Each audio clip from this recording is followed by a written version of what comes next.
To imagine matter to have an existence outside the mind is indeed a deception. The perceptions we observe may well be coming from an artificial source. It is possible to see this in the mind's eye by an example.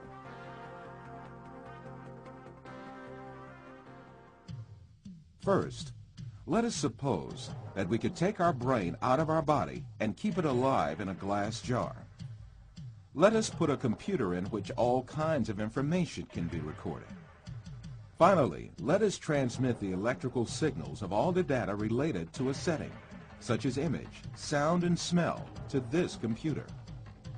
Let us connect this computer to the sensory centers in our brain with electrodes and send the pre-recorded data to our brain. As our brain perceives these signals, it will see and live the setting correlated with these. From this computer, we can send to our brain also signals pertaining to our own image. For instance, we can send to our brain the electrical correlates of such senses as sight, hearing, and touch that we perceive while we sit at a desk. In that state, our brain would think itself as a businessman sitting in his office. This imaginary world would continue as long as the stimulations keep coming from the computer. We would never realize that we only consist of a brain. It is indeed very easy for us to be deceived into believing perceptions without any material correlates to be real. This is just what happens in our dreams.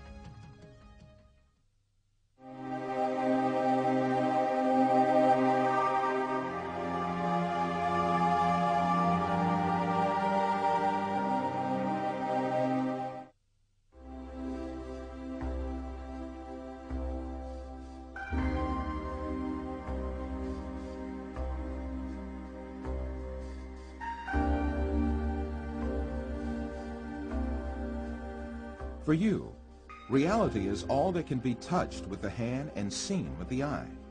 In your dreams, you can also touch with your hand and see with your eye. But in reality, you have neither hand nor eye, nor is there anything that can be touched or seen. Taking what you perceive in your dream to be material realities, you are simply deceived.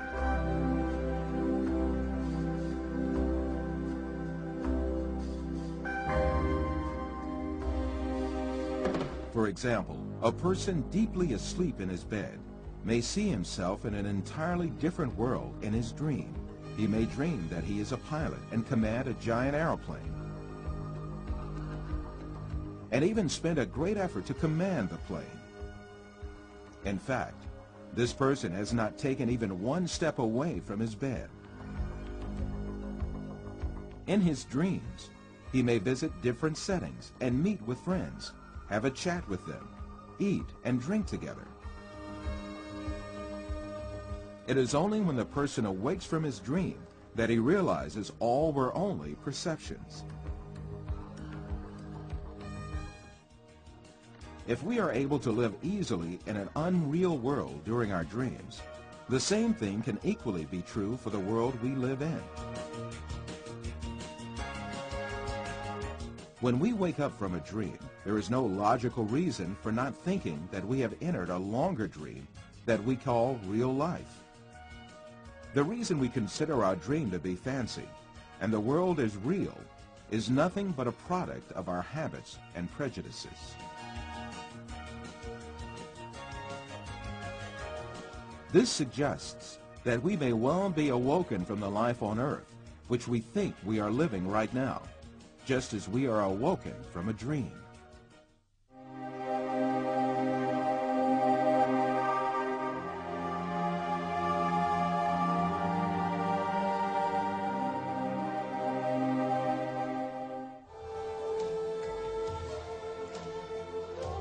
After all these physical facts arises the question of primary importance.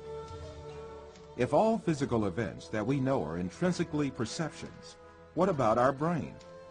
Since our brain is a matter just like our arms, legs, or any other object, it also must be a perception just like all other objects. An example will illuminate the subject further. Let us think that we extend the nerves reaching our brain and put it outside our head, where we can see it with our eyes. In this case, we would be able to see also our brain and touch it with our fingers. This way, we can understand that our brain is also nothing but a perception formed by the senses of vision and touch.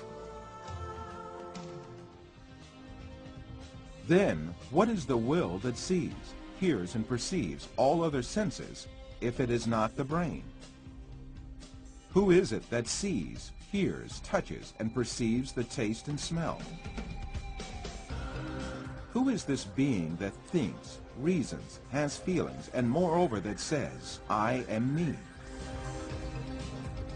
One of the important thinkers of our age, Karl Pribram, also poses the same question. Since the Greeks, philosophers have been thinking about the ghost in the machine, the small man within the small man, etc.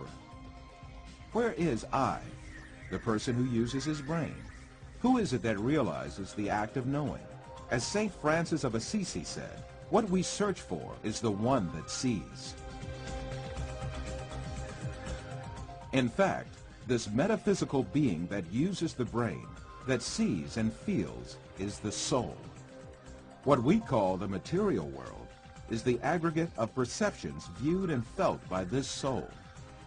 Just as the bodies we possess and the material world we see in our dreams have no physical reality, the universe we occupy and the bodies we possess now also have no physical reality. The real absolute being is the soul. Matter consists merely of perceptions viewed by the soul. Yes, even if we start with the presupposition that matter is real, the laws of physics, chemistry, and biology all lead us to the fact that matter consists of an illusion and to the inevitable actuality of a metaphysical matter. This is the secret beyond matter. This fact is so definite that it alarms some materialist scientists who think matter to be the absolute being. Science writer Lincoln Barnett says in his book, The Universe in Einstein, along with philosophers' reduction of all objective reality to a shadow world of perceptions, scientists have become aware of the alarming limitations of man's senses.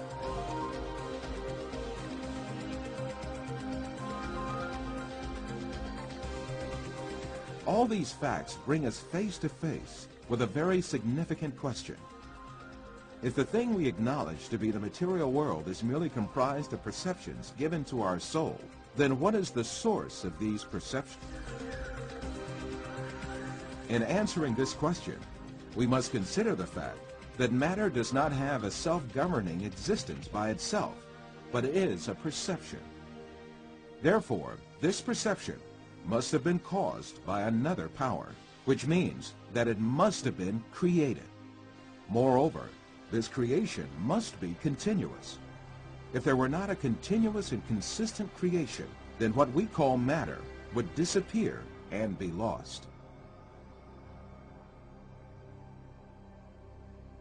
This may be likened to a television on which a picture is displayed as long as the signal continues to be broadcast. If the broadcast stops, the image on the screen will also disappear.